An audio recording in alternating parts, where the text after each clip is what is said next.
नमस्कार, news for nation देख रहे हैं आप और मैं हूं शुभी आपके साथ। बिहार में इन दिनों एक बार फिर से राजनीतिक उबाल देखने को मिल रहा है। वो इसलिए क्योंकि जिस तरीके से अरुणाचल प्रदेश में राजनीतिक घटनाक्रम घटी है, उसके बाद से बिहार की सियासत भी गर्मा उठी है। आपको बता दें कि भाजपा ने जेडीयू के 7 में से 6 विधायकों को अपने खेमे में ले लिया, जिसके बाद से विपक्ष लगातार नीतीश कुमार पर निशानी साध रहा है और ये तक ऑफर दिए जा रहे हैं कि आप तेजस्वी यादव को मुख्यमंत्री बनाइए, हम आपको 2024 में प्रधानमंत्री के तौर पर प्रस्तावित करेंगे। इसके अलावा लगातार राजद के तमाम वरिष्ठ नेताओं की तरफ से कई सारी बयानबाजी की गई। लगातार पिछले कुछ दिनों से राजद की ओर से कई सारी बातें कही जा रही है। हालांकि लालू फैमिली की अगर बात करें तो उन्होंने इस बात पर चुप्पी साध रखी है, लेकिन इन सब के बीच बीजेपी ने अब एक बड़ा बयान दिया है। हालांकि पहले से ही बीजेपी डैमेज कंट्रोल करने की पूरी कोशिश कर रही है और इसी कड़ी में बड़ा बयान देते हुए ये तक कह दिया है कि आरजेडी तो खुद टूटने वाली है। इसीलिए इन्हीं चीजों को लेकर लालू प्रसाद यादव जो हैं, उनकी स्थिति थोड़ी अस्थिर बनी हुई है।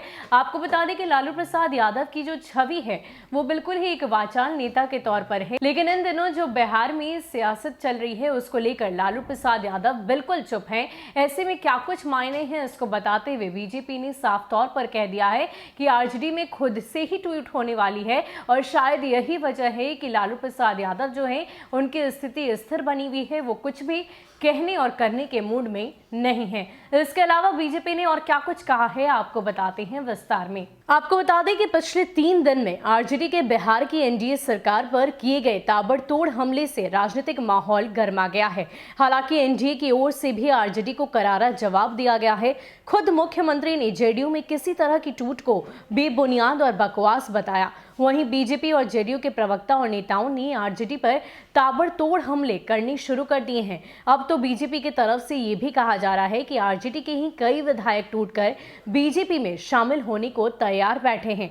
दरअसल 29 दिसंबर को आरजेडी नेता उदय नारायण चौधरी ने नीतीश कुमार को केंद्र की राजनीति करने की सलाह देते हुए तेजस्वी यादव को बिहार का मुख्यमंत्री बनाने का ऑफर दिया था। उन्होंने कहा कि अगर नीतीश कुमार आरजेडी नेता तेजस्वी यादव को बिहार का मुख्यमंत्री बनाते हैं तो आरजेडी नीतीश कुमार को 2024 में होने वाले लोकसभा चुनाव के प्रधानमंत्री के रूप में प्रोजेक्ट करेंगे। उदय नारायण चौधरी के इस ऑफर पर जब जेडीयू की ओर से पलटवार किया गया, उसके अगले दिन यानी 30 दिसंबर को आरजेडी नेता श्याम रजक ने जेडीयू के टूटने की बात कह दी।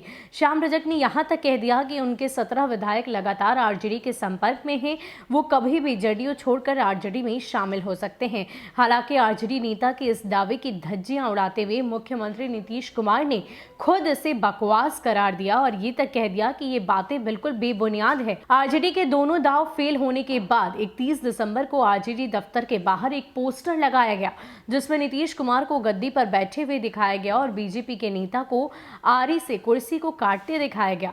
बीजेपी राज्यसभा सांसद सुशील कुमार मोदी ने कहा कि आरजेडी सुप्रीमो लालू प्रसाद ने 17वें विधानसभा के चुनाव में न महागठबंधन की पराजय स्वीकार की, न जिम्मेदार विपक्ष की भूमिका निभाने का भरोसा दिलाया, बल्कि लालू यादव झारखंड के जेल से ही बिहार में नए सदन के गठन के समय से ही जोड़ तोड़ में जेल से ही लग गए हैं। सुशील मोदी ने कहा कि बीजेपी विधायक को तोड़ने की नाकाम कोशिश की गई है। उनकी बातचीत का टेप पब्लिक डोमेन में है और अब इसे फर्जी साबित नहीं किया गया है। उन्होंने कहा कि बिहार में एनडीए के सभी दल अटूट हैं, इसलिए अस्थिरता फैलाने में लालू प्रसाद कामयाब नहीं होंगे। राज्यसभा सांसद सुशील मोदी ने ये तक कह दिया कि जिस आरजेडी का लोकसभा में एक भी सदस्य नहीं, वह नीतीश कुमार जैसे गंभीर व्यक्ति को केंद्रीय राजनीति के सपने दिखा रहा है। उन्होंने कहा कि यह आरजेडी के बिहार में राजनीतिक अस्थिरता पैदा करने की बेचैनी को जाहिर करता है। सुशील मोदी ने आगे कांग्रेस पर भी निशाना साधा और कहा कि राहुल गांधी ने जब अपने देश हित विरोधी बयानों, चीन से छलकती हमदर्दी और विदेश में छुट्टियां मनाने जैसे आचरण से कांग्रेस के साथ साथ यूपीए को डूबता जहाज बना दिया, तब उसका यानी कांग्रेस या यूपीए का कैप्टन बनना कौन चाहेगा।